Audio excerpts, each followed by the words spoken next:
United Nations estimates that Nigeria's population is set to double by 2050 to around 400 million people, which would make it the world's third largest nation behind India and China.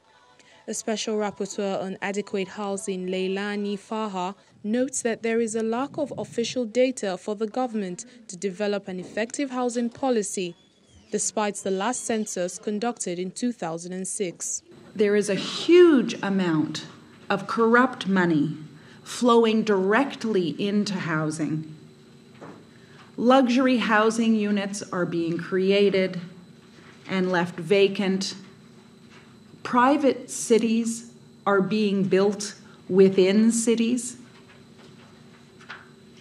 while the bulk of the population remains unhoused.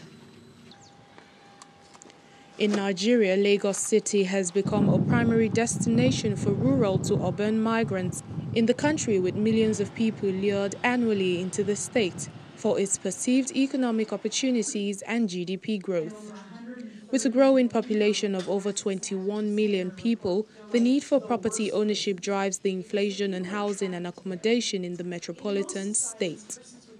Olawale Ayilara runs a real estate company operating across emerging property markets in Nigeria, developing commercial, retail and residential property segments.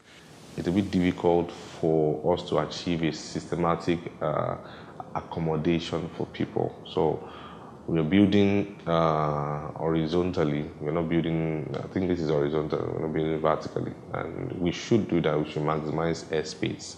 So because airspace is, we can't talk about affordable housing without maximizing the airspace.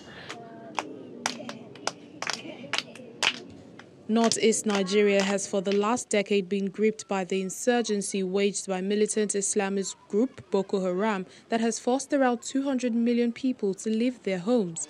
That is also believed to have added to the housing crisis. The rapporteur also criticizes the use of force by state government authorities and property developers to evict entire communities.